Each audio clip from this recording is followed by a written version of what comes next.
Bonjour à tous, mesdames, messieurs. Merci de votre fidélité à cette émission Grand Défi. Et c'est aussi un plaisir de vous savoir nombreux à suivre cette émission que vous aimez tant, Grand Défi. Grand Défi, nous abordons ces défis qui est là, qui est lancé par le président de la République. C'est le changement de la Constitution. Un grand défi, le monde bouge, les ténors de l'opposition bougent, les ténors de la majorité bougent et donc jusque-là, on ne parvient pas à parler un même langage. Nous allons scruter ces différents propos, mais aussi nous allons analyser ce qu'il y a comme critères pour pouvoir participer à la commission d'élaboration de la nouvelle constitution. Mais d'abord, il y a disharmonie entre les acteurs politiques. Je reçois sur ce plateau pour en parler Maître Richard Bondo, qui est un habitué de cette émission, mais qui est un avocat publiciste, plus de 35 ans de carrière. Maître Bondo, bonjour. Bonjour Gustave. Merci d'avoir accepté notre invitation. Première question, vous avez suivi d'abord ce défi lancé par le président de la République. Cette fois-ci, ce n'est pas un tabou, cette fois-ci, ce n'est pas une situation en coulisses, mais c'est du vrai, c'est réel. Le président de la République a dit que la constitution de la République démocratique du Congo doit être changée parce qu'il y a autant de failles. Êtes-vous d'accord avec le président de la République sur ce point-là? Merci beaucoup Gustave de la question. Je salue vos téléspectateurs. Et puis je vous réponds d'emblée que dès le 23 octobre, au lendemain du 23 octobre à Kisangani, à Kinshasa, je crois que j'étais parmi vos premiers invités pour appuyer le président de la République dans sa démarche. Et à l'époque, je vous parlais de la remise en question de Madiba Kalanda. Comme vous le savez, le président de la République, en vertu de cette même constitution qu'on doit changer, il rentre dans ses prérogatives le bon fonctionnement des institutions et lui est le garant de ce bon fonctionnement. Il est le symbole de l'unité nationale. Donc le président de la République, exploitant toutes ses prérogatives en tant qu'institution publique à la lumière de l'article 68 de la Constitution, tout ce qu'il dit est consommé immédiatement par le public. Et c'est pour cela que nous qui l'avons élu, nous ne pouvons pas rester silencieux là où il faut que le génie congolais dont la Constitution parle, à travers lequel le droit inaliénable et imprescriptible reconnu au peuple congolais de s'organiser et de développer la vie politique, sociale, économique et culturelle de ce pays, nous ne pouvons pas croiser les bras. Et nous devons, disons, à l'actif de ce génie propre congolais, donner de la voix pour que la commission promise par le président de la République pour élaborer la Constitution ait des idées, au simple motif qu'un pays se construit par des hommes et des idées. Alors, vous n'êtes pas le seul à pouvoir le dire. La République est composée, surtout la Constitution en question, donne aussi des privilèges à l'opposition. Mais vous ne parlez pas le même langage. Il y en a d'abord qui pensent que le président est allé vite en besogne. Lui, comme les garants de la nation, il pouvait rester calme, laisser ceux qui pensent qu'ils pouvaient discuter, qu'ils pouvaient parler, et se prononcer peut-être vers la fin. Le fait d'avoir lancé directement, publiquement, le changement de la Constitution, il y en a qui parlent d'une trahison, il y en a qui parlent d'un coup d'État. Et vous dites quoi? Vous répondez quoi à ceux qui estiment que ça, c'est comme un coup d'État, c'est comme une trahison? Bon, vous savez, c'est ce qui dénote de la vitalité démocratique du peuple congolais. L'opposition est reconnue. La même constitution reconnaît le caractère sacré des activités de l'opposition à l'article 8 de cette constitution. Mais l'opposition doit être républicaine.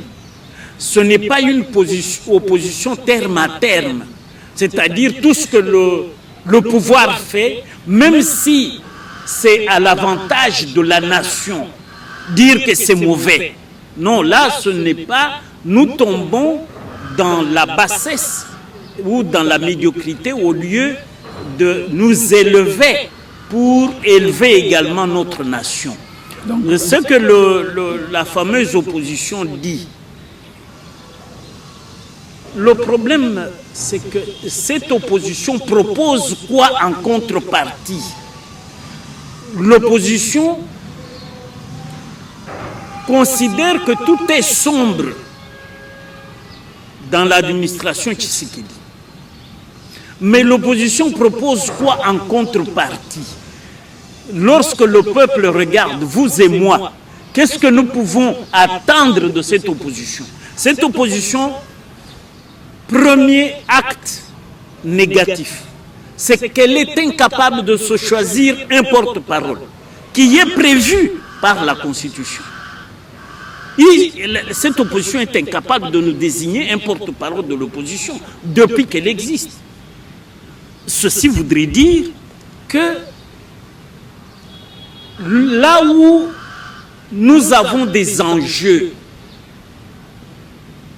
la nation menacée, où nous devons nous mettre ensemble et regarder dans la même direction, comme conseillé à l'article 66 de la Constitution, qui dit en son dernier alinéa que lorsque la nation est menacée, tout Congolais doit faire preuve de la solidarité nationale. Est-ce qu'ils sont solidaires lorsqu'ils refusent ce que le peuple applaudit? Parce qu'eux, ils sont opposition. Ils ne représentent pas le peuple parce qu'ils sont minorité. La majorité est représentée par ceux qui exercent le pouvoir. Donc c'est ceux-là qui représentent la nation, notamment les députés, notamment le président de la République. Vous êtes contre les avis de l'opposition et apparemment vous êtes aussi contre les radicalismes. Mais Tshisekedi Etienne était radical au pouvoir de Mobutu, de Kabila. Tout ce qu'on faisait, il n'y avait rien de bon, même cette constitution. Tshisekedi, ça oui, mais c'est pour cela que nous voulons la changer. Mais pourquoi vous, aujourd'hui, vous refusez le radicalisme de l'opposition actuelle? Non, non. Tshisekedi Etienne avait un radicalisme objectif. Ici, c'est la haine parce que c'est Tshisekedi. Mais pourquoi vous parlez de la haine, oui, mais Maître Bondo? Non, non, mais nous le vivons. Il y a un monsieur. L'opposition est là. Vous lancez une idée. Comme opposition, non, on voit que cette idée n'est pas... Prenons l'opposition républicaine. à laquelle je loge Mouzitou. Pas plus tard qu'hier, Mouzitou approuve la démarche du président de la République, mais il est dans l'opposition. Ça, c'est l'opposition constructive qui est conforme à l'article 16 de la loi organique de l'opposition, qui dit lorsque il y a les intérêts majeurs de la nation, l'opposition doit échanger avec le pouvoir, avec la majorité. Or, il y a cette opposition que refuse. Mais où est l'intérêt lorsque vous voulez changer la constitution? Bon, l'opposition voit en vous l'idée de pouvoir s'éterniser au pouvoir. Non. C'est ainsi que Fayoulou lance et dit pas question de la présidence à vie, pas question de s'éterniser au pouvoir et votre projet ne va pas réussir. Mais Fayoulou parle pour lui-même. Il ne parle pas pour le peuple. Pour lui-même, comment? Oui, mais son monsieur, c'est un président élu de nuit. C'est-à-dire? Mais il croit qu'il a été élu. Alors que Nanga a proclamé les résultats, il n'était pas élu. Maintenant, lui il continue de croire qu'il est élu. Et lorsque les élections sous Kadima arrivent, il est battu à plate couture. Je crois qu'il avait moins de 2%. Alors ce monsieur-là, il parle pour lui-même. Il n'a aucun peuple, aucune partie du peuple, ni portion du peuple derrière lui. C'est un président d'un parti politique. Il est président de quel parti politique qui ne peut pas... Est-ce que nous avec vos caméramans ici, peut-il nous réunir? Le fameux Fayoulou. Nous sommes ici avec vos caméramans. Peut-il réunir notre nombre ici? C'est des gens qui font dans les 4 murs, devant leur téléphone ou une caméra de télévision, ils font des déclarations. Mais il dit que votre projet ne va pas réussir. Non, c'est lui qui va échouer comme il a échoué aux élections. Parce qu'il n'a aucun électorat. Or, l'article 5 prévoit le référendum en appelant le peuple. Et le référendum ici, c'est un référendum constituant. C'est le peuple qui ira voter pour dire oui ou non à la nouvelle constitution. Parce que le peuple peut dire non. Le peuple, par son génie là, que cette constitution déclare, son génie propre, le peuple peut dire, président de la République, votre projet, nous l'avons vu, mais il est inconsommable. Nous n'en voulons pas. Mais c'est le peuple. Le président voudrait aller à ce peuple-là. Pourquoi? Parce que c'est le peuple seul qui détient le droit inaliénable et imprescriptible de s'organiser et de développer ce pays. Alors, que répondez-vous à ceux qui estiment que le président est allé vite en besogne? Et il a encore insisté à Lubumbashi pour dire que personne ne m'empêchera à accomplir ce projet. Et là, les opposants ne sont pas d'accord avec lui. Vous savez... Il dit là, c'est un coup d'État et ça, c'est la dictature. Comment vouloir s'imposer pendant que ce projet-là n'est pas prioritaire? Il faut, ce qui est prioritaire, c'est peut-être aller au front, combattre le Rwanda, aller déclarer la guerre, et terminer d'abord la guerre et puis revenir parler constitution après. Non, vous savez, Gustave, en Afrique, que vous soyez roi, que vous soyez président de la République, en tant que chef de l'État, on vous appelle père de la nation. Le père de la nation connaît mieux que quiconque les problèmes de sa maison. Donc, l'homme le plus informé de la République chez nous s'appelle Félix Antoine Tshisekedi Tshilombo. Sur le parcours de l'œuvre, il est à sa 6e année. Lui connaît mieux que quiconque les problèmes qui traversent notre nation. C'est comme ça qu'il dit. Parce que ça ne va pas. Le fonctionnement des provinces pose problème. La construction des routes pose problème. La fourniture en électricité, en eau, pose problème. Pourquoi? Est-ce que ce n'est pas le dysfonctionnement des institutions?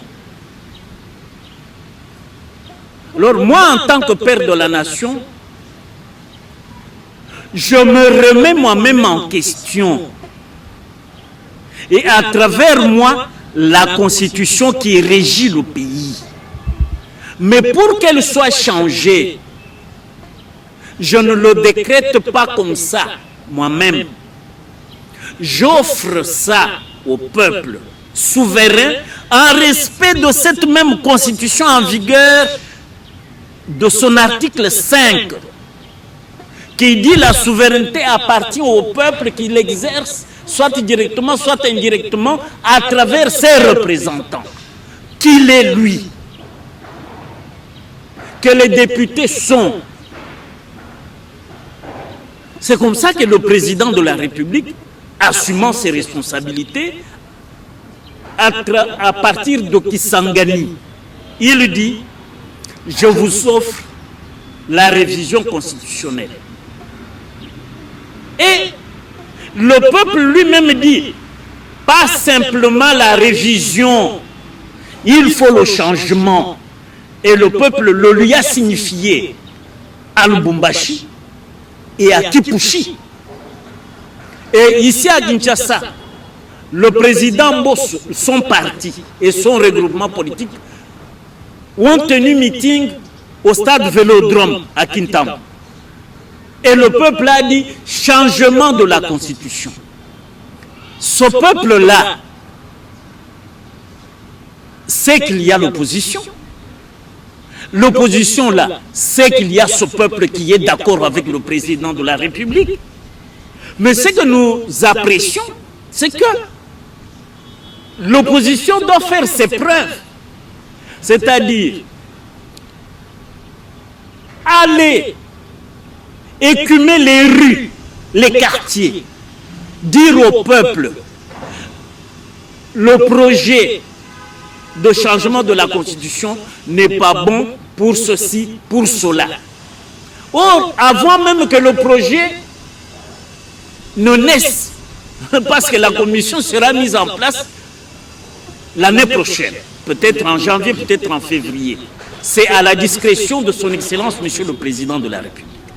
Mais comment, par quel, à moins qu'il soit devant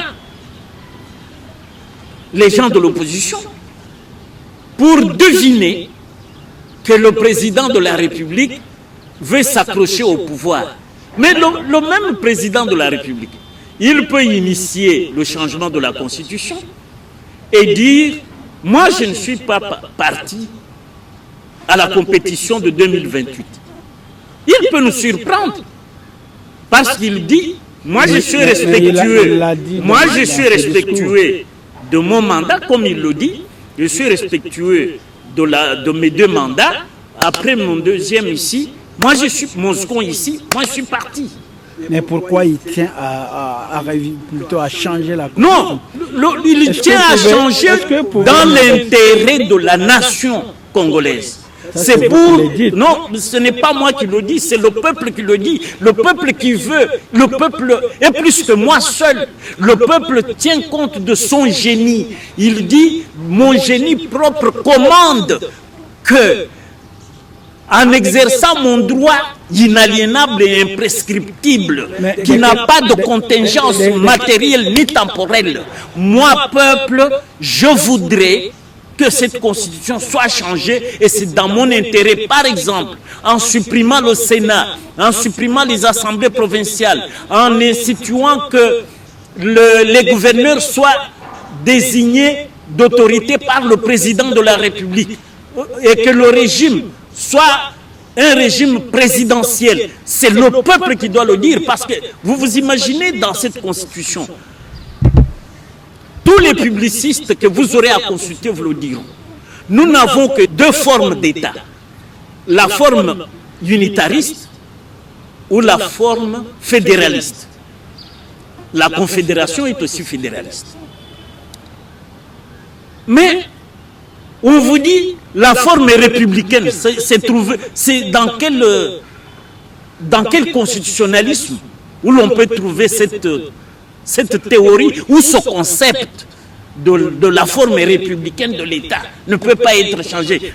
Qu'est-ce que c'est la forme républicaine de l'État? Ça n'existe pas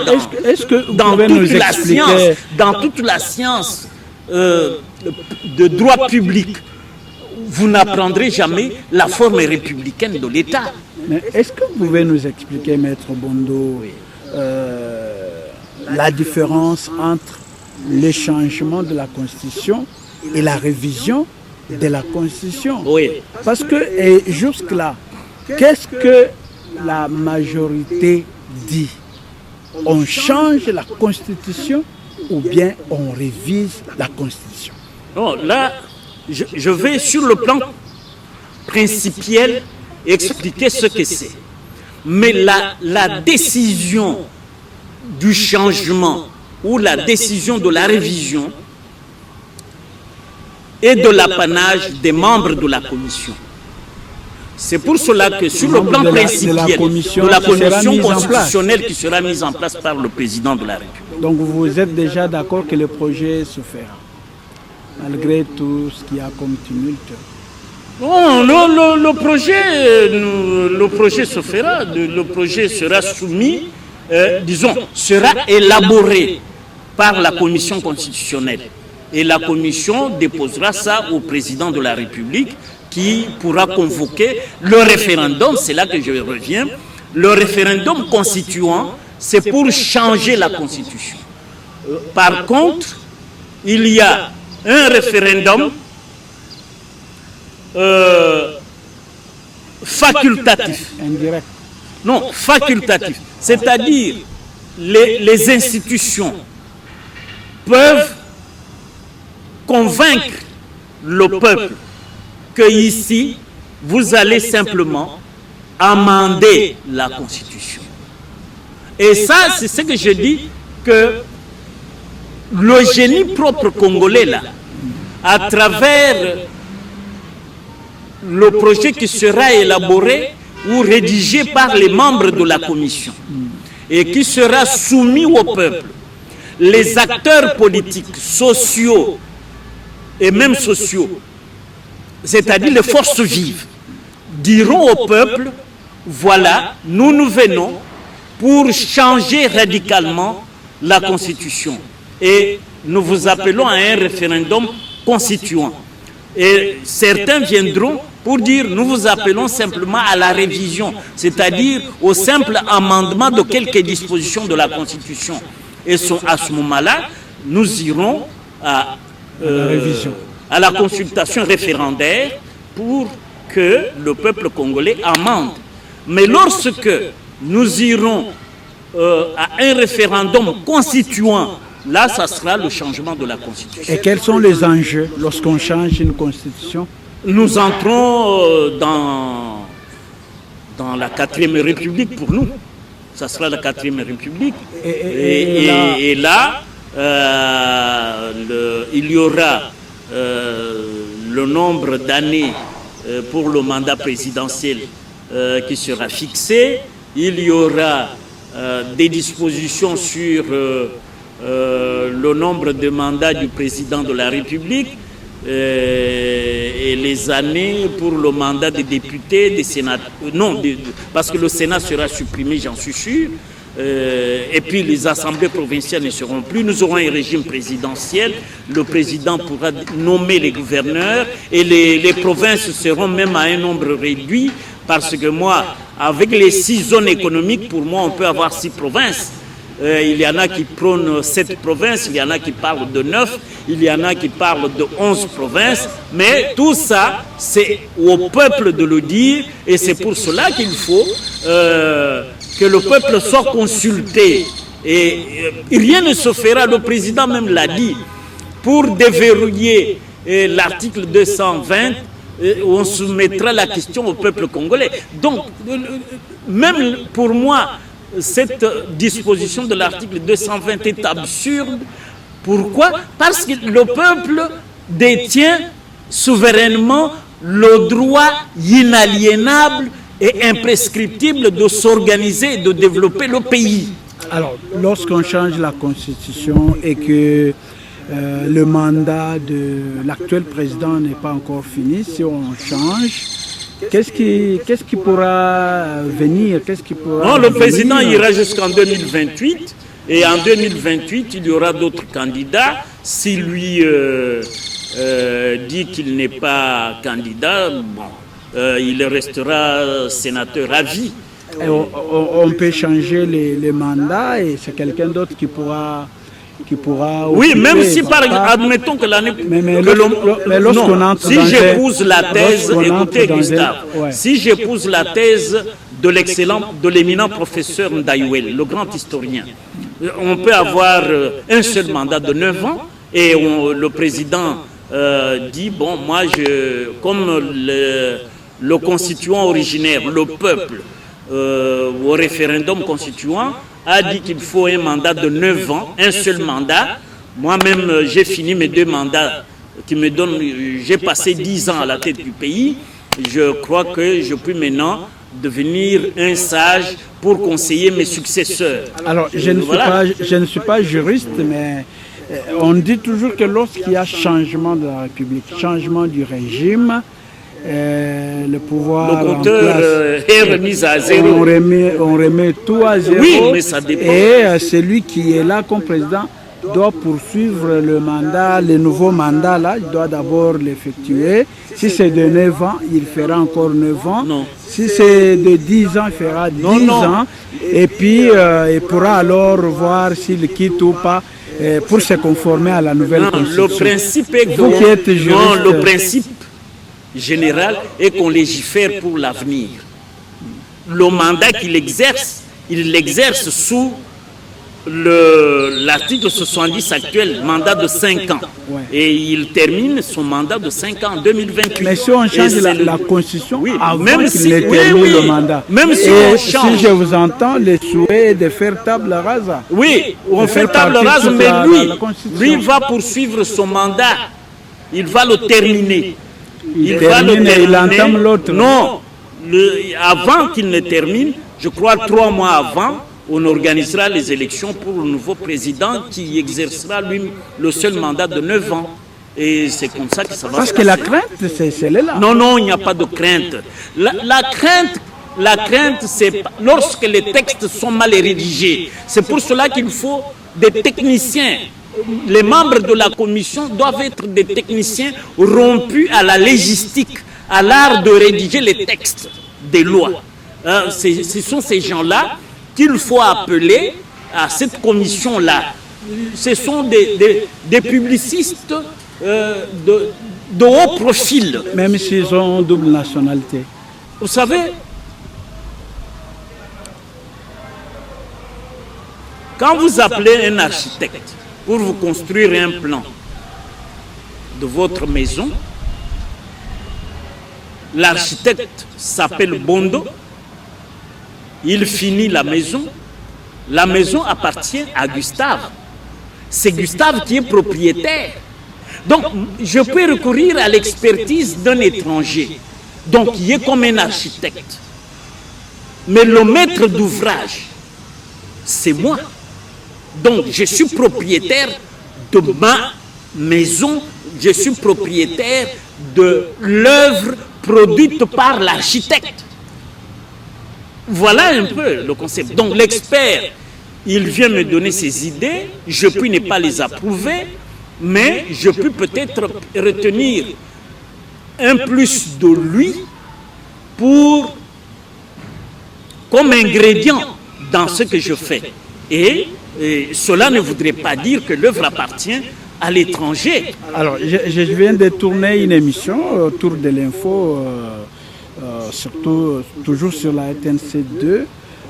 Parmi les invités, il y a un professeur qui dit pour lui, il faut que la commission là soit composée des Wazalendo, donc des patriotes, et qui viennent de plusieurs disciplines.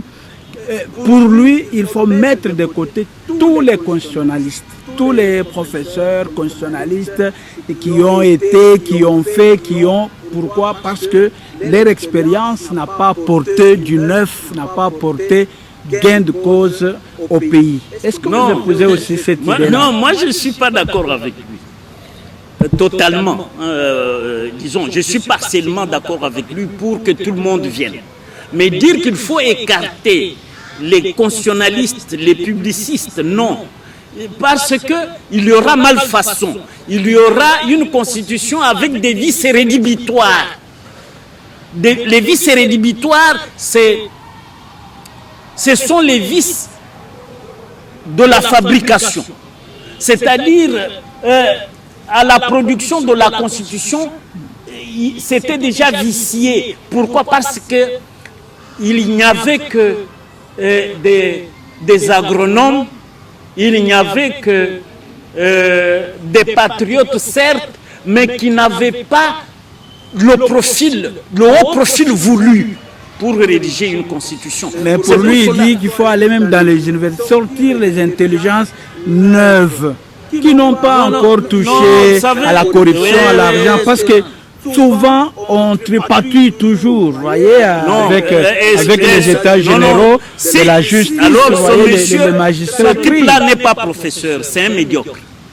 Ah oui, c'est un sclérosé, c'est un professeur sclérosé. Donc, quelqu'un peut lui arracher sa chair s'il est professeur. Hein?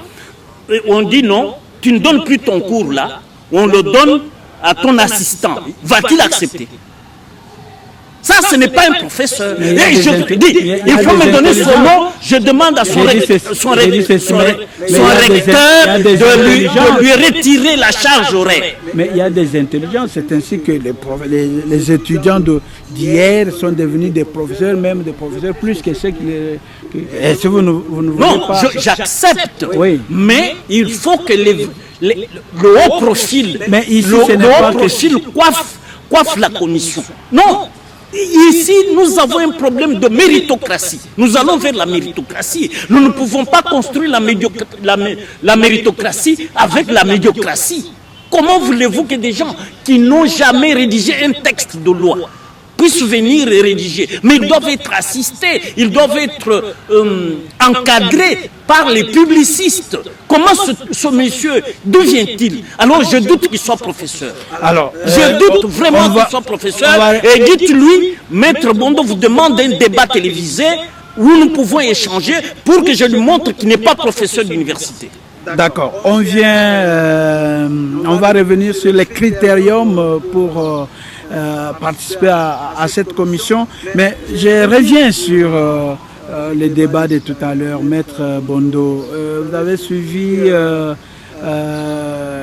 cardinal Ambongo quand il dit aux jeunes, il dit voilà, ce n'est pas le changement de la constitution qui va vous donner le travail, ce n'est pas le changement. Est-ce que vous pouvez nous démontrer qu'avec la constitution, avec le changement de la constitution, avec une nouvelle constitution, les gens pourront avoir du travail facilement, les gens pourront bien manger facilement, les gens seront dans une bonne vie, voilà, ce qui est recherché. Lui qui aime la jeunesse, pourquoi jusqu'à aujourd'hui il combat la gratuité de l'enseignement? Et pourquoi, deuxième question, après avoir fait son homélie là dimanche à Saint-Raphaël, il a pris l'avion le soir pour se retrouver à Kigali. Donc il est allé faire le rapport à son patron Kagame. Et je vous donne l'article 66, dernier alinéa de la Constitution. Il est allé chez l'ennemi du peuple congolais, lui faire rapport. Écoutez ce que dit l'article 66 de la Constitution. C'est grave. Tout Congolais a en outre le devoir de préserver et de renforcer la solidarité nationale, singulièrement lorsque celle-ci est menacée. Celle-ci est menacée par qui? Par Kagame et le Rwanda. Lui est allé faire quoi au Rwanda? Même s'il dit non, c'est une affaire de l'Église. Mais Il pouvait mandater son collègue du Cameroun ou de la Centrafrique à y aller. Pourquoi? Parce que il ne peut pas aller chez l'ennemi numéro 1 du peuple congolais. Mais vous avez accueilli dernièrement un ambassadeur, plutôt les ministres rwandais a fait ça d'ailleurs avec pompe, Maître Bondo. Non, ça c'est une méprise de notre gouverneur militaire du Nord Kivu. C'est-à-dire, je crois qu'il sait, comme la personne humaine est faillible, je crois que vous savez, la faiblesse ou l'imperfection est aussi mon partage. Mais je crois que Chirimwami doit être pardonné pour ça. Et nous ne pouvons pas vraiment lui en tenir rigueur. Mais le véritable Gareka, l'ambassadeur de Kigali, qui a changé de masque, c'est Ambongo. Ici, en RDC, c'est Ambongo. Donc, Ambongo. Non, mais il est allé le lendemain de son homélie. Le lendemain de son homélie, il est allé à Kigali et il se trouve en réunion avec Kagame qui doit l'avoir reçu, avec ses homologues et archevêques ou évêques. Vous avez vu non, mais je sais que Kagame devra recevoir tout ce beau monde-là. Parmi ces gens, il y aura son représentant ici, Ambongo Fridolin. Mais vous ne pouvez pas croire peut-être à une diplomatie religieuse en coulisses, il peut aller parler à ces gens-là pour dire voilà, vous ne pouvez pas continuer à faire souffrir de l'enseignement qu'il a sevré des frais scolaires qu'il engraissait, lui n'est plus d'accord avec Tshisekedi, n'est plus d'accord avec le régime. Donc c'est le représentant de Kagame. Donc vous avez chassé Karega, mais vous avez un Karega dans la personne de Ambongo. Mais vous avez... Je n'ai pas bien suivi votre réponse, Maître Bondo. Oui. Vous avez accueilli avec pompe les ministres... non, ce n'est pas nous. J'ai dit que c'est une méprise, non. C'est une méprise du gouverneur militaire. Franck Diongo est allé à Kigali. Oui, mais lui, c'est un opposant. Il y a Ambongo qui est allé aussi. Oui, là. Voilà. Pourquoi ce sont les conspirateurs contre la République. Donc tout ce monde-là, les Nanga, tout ça, mais ils sont amis de Kagame, amis de l'ennemi du peuple congolais. Comment vous pouvez pactiser avec le délinquant, le criminel que nous voulons faire arrêter? Parce que le ministre d'État, écoutez-moi Gustave, le ministre d'État Moutamba à Goma, il a promis d'arrêter Kagame. Et le mandat est lancé, c'est lui qui nous... la retraite aurait une récompense considérable. Donc, nous voulons arrêter Kagame et Ambongo va chez Kagame souper et dîner. Mais parce que vous n'avez pas fermé les frontières, Maître Bondo. Pourquoi vous pouvez vous en vouloir à Ambongo? Les frontières entre le Rwanda et la RDC jusqu'aujourd'hui ne sont pas fermées. Oui, mais moi je ne gère pas l'État. Mais moi, je parle comme peuple. Seul le président de la République et son gouvernement, sauf le président de la République. Mais non, est-ce que moi je peux aller au Rwanda? Est-ce que toi tu peux aller au Rwanda? Faire quoi au Rwanda? Donc moi je ne peux pas aller au Rwanda. Parce que je vais chez l'ennemi de notre peuple, notre ennemi. Donc vous n'êtes pas d'accord avec ce voyage? Non, même je ne si suis c'est pas un d'accord. Voyage dans le cadre de l'église. Non, mais quelle église? L'église doit paître les troupeaux. Les brebis reconnaissent la voix du berger. C'est Jésus qui nous l'apprend. Or, dans son magistère, lui, il doit prêcher Christ. Est-ce que Christ lui a dit il faut pactiser avec les païens? Alors, parce que la Bible nous interdit même de nous approcher de ceux qui divisent. Kagame est le plus grand commun diviseur. de notre peuple. Maintenant, vous, Oui. parce que lui a dit que on ne peut pas nous dire que c'est quand on change la Constitution que les conditions de vie... vous, maintenant, qui soutenez le changement de la Constitution, montrez-nous comment la Constitution peut parvenir à changer les conditions de vie des Congolais. Dès qu'on a réduit la vie financière des institutions de la République, ça va rejaillir sur tous les secteurs de la vie nationale. Vous imaginez ce que nous consomment les assemblées provinciales, ceux qui nous consomment l'Assemblée, le Sénat bidon ici. Le Sénat inutile. Une institution inutile. Pourquoi vous dites inutile? Mais elle a produit quoi? Depuis Kengo Adonde jusqu'à aujourd'hui, vous avez toutes les lois qui sont produites. Oui, mais les lois viennent souvent de l'Assemblée. Ça vient quoi Non, mais l'Assemblée. vous savez que les deux chambres sont autonomes, maître. Oui, mais c'est toujours la loi quand il y a divergence, c'est toujours le projet de l'Assemblée qui passe. La Constitution. Ah oui, c'est cette Constitution. Mais le travail du Sénat, d'ailleurs, sous Kengo, était bien fait. Oui, bien fait. Oui, ça c'est l'apparence. Il y a un problème de l'être et du paraître. C'est le philosophe Parménide qui l'enseigne mieux. Fiez-vous à l'être et non au paraître. Alors, est-ce que vous avez fait le calcul de tous ces enjeux lorsque on supprime les assemblées provinciales, lorsqu'on supprime les Sénats, lorsqu'on supprime, par exemple, les conseils économiques et toutes les institutions d'appui à la démocratie, comme le truc de la CNI ici. C'est un truc budgétivore. Le truc de la CNDH budgétivore, c'est ça, budgétivore. Toutes ces institutions doivent être supprimées pour que l'argent soit affecté aux secteurs vitaux pour notre pays. Alors, tous les gens là, parce que j'avais suivi... mais ils ont déjà eu beaucoup d'argent, ils peuvent créer d'autres entreprises, donner l'emploi aux Congolais. Le professeur Bob Kabamba disait qu'il avait... on avait créé tout ça, comme tous les Congolais ont besoin de pouvoir, pour pouvoir donner... Alors, imaginez si aujourd'hui vous venez, vous dites stop.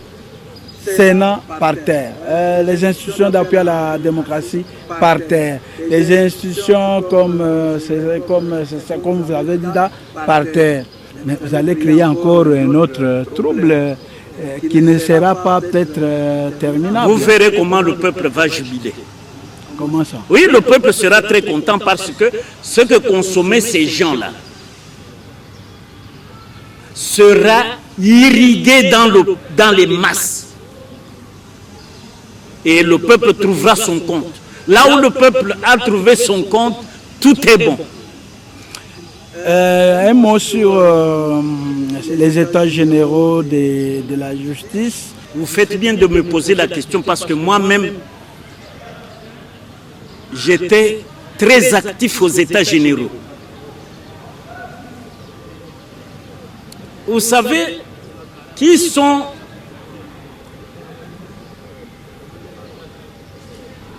qui font la fronde? Ce sont les syndicats. Mais les syndicalistes doivent se rappeler leur propre théorie. C'est quand vous demandez 10, on vous donne 4. Prenez d'abord 4. Continuez de réclamer 6. C'est ce que je leur conseille. Parce que nous avons fait un travail. Mais c'est un travail humain. Il peut y avoir certains griefs.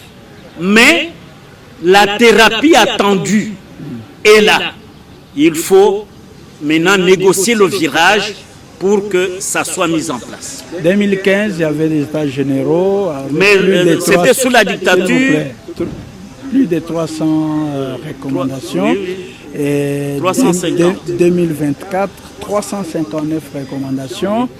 Et la fois passée, les anciens États généraux n'ont appliqué que 21 recommandations. Et maintenant, là, êtes-vous confiant qu'on va appliquer les 359 pour que la guérison arrive enfin à la justice congolaise? Oui, à l'époque, nous étions sous la dictature. Maintenant, nous sommes sous la démocratie et le président de la République lui-même a ouvert et clôturé ses travaux. Je sais qu'il a même dit à la clôture qu'il va peser de tout son poids pour que le gouvernement donne les moyens afin que les résolutions soient appliquées. Vous le faites confiance? Moi, je fais confiance au président de la République. Maître Bondo, parce que c'est mon élu. Voilà, on a fini pour aujourd'hui. Des dernières précisions par rapport à tout ce qu'on a fait maintenant. Oui, les dernières précisions, c'est que le projet de la Constitution n'est pas encore né. Il devra être élaboré par la commission qui sera mise en place l'année prochaine par le président de la République et que la majeure partie du peuple l'a exprimé ou l'exprime, c'est qu'il faut changer la Constitution et nous y arriverons parce que la volonté du peuple est la loi suprême. La petite dernière question, lorsque le président parle de manipulation, il dit tout Congolais ou tout opposant qui va manipuler le peuple, comme quoi on ne peut pas changer la Constitution, sera poursuivi, arrêté.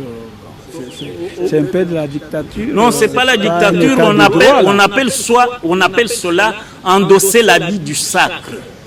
Endosser l'habit du sacre, c'est ça, exprimer son autorité. Donc il a exprimé son autorité et à bon entendeur, salut. Voilà, Maître Bondo, merci d'avoir été le nôtre. C'est moi qui vous remercie. Voilà, mesdames, messieurs, qui met terme à cette émission Grand Défi de ce jour. Merci de l'avoir suivi. Merci à toute l'équipe technique. Au revoir et la suite au prochain numéro. Merci.